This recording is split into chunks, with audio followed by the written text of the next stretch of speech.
These are 5 teams that I think have the best shot of winning the NBA championship this season. Let's get into it. At number 5, I got the 76ers. Obviously, the 76ers have the NBA's leading scorer, Joel Embiid, and I do expect him to go off this playoffs. They also have Tobias Harris, and although he's been having a bad season, he can show up in the playoffs. The 76ers also have Tyrese Maxey, who's a youngster and can shoot the lights out from 3.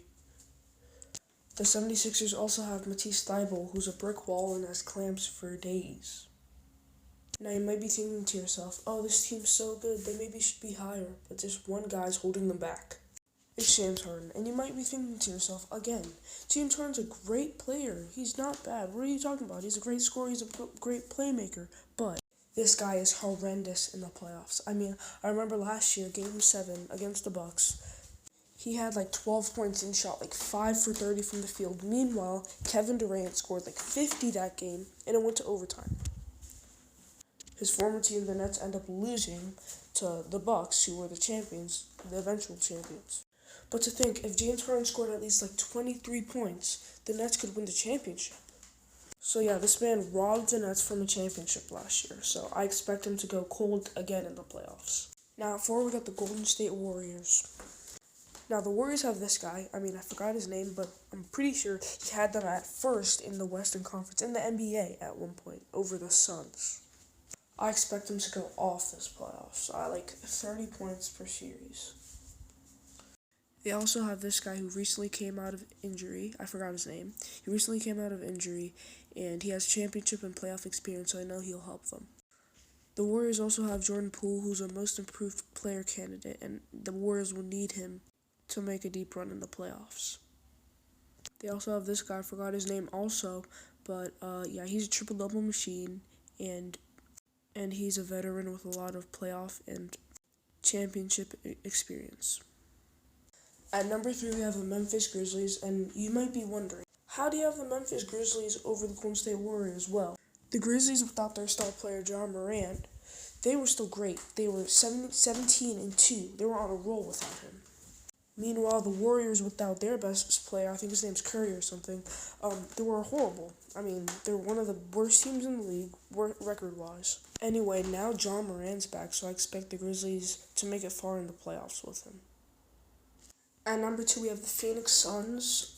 Yeah, they're by far the best team in the league right now. But the thing is, the Suns, they're chokers. I mean, they choked in the finals, so I wouldn't be, surprised if they lost earlier than expected.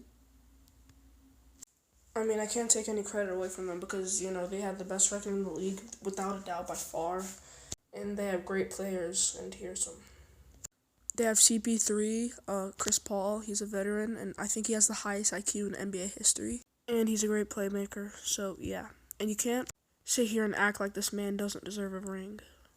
They also have Devin Booker, who I think is an MVP candidate this season. He's not talked about enough. The Suns also have Mikal Bridges, who is, in my opinion, a Defensive Player of the Year contender. The Phoenix Suns also have DeAndre Ayton, who I think is extremely underrated.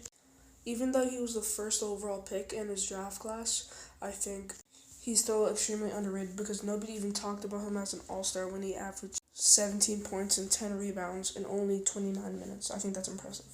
The Suns have Monty Williams as their head coach, and I think without a doubt he's going to be Coach of the Year this year. And he's probably going to be unanimous Coach of the Year because nobody comes close to him and his record. Before I got to number 1 on this list, I wanted to show one honorable mention. Without honorable mention being the Brooklyn Nets.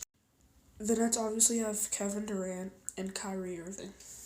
But the thing is, the Brooklyn Nets defense is just really poor, and yeah, Kyrie and KD can't always carry them. If you didn't know, the Nets played the Cavs yesterday in the play-in tournament, and Kevin Durant and Kyrie Irving each had great games as they both combined it for 64 points. But the thing is, the game was super close, and the Nets actually blew a lead.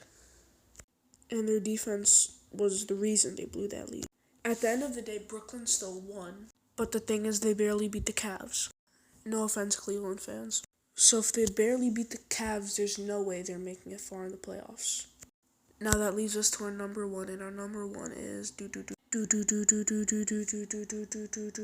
defending champions, the Milwaukee Bucks. The Bucks obviously have Giannis, who I think is going to win MVP and maybe even Defensive Player of the Year. Giannis has just been such a menace this year. I mean, he's averaged 30 points, 12 rebounds, and 6 assists. And the thing is, Giannis has been doing this consistently for the past 3 or so years. And that obviously got him a championship last year. The Bucks team just really works great together. They have great chemistry. And especially the big three that consists of Giannis Antetokounmpo, Jrue Holiday, and last but not least, Khris Middleton. That'll do it for the video. Thank you for watching. If you'd like good luck, like and subscribe, and this guy will wake up on the other side of your bed tomorrow.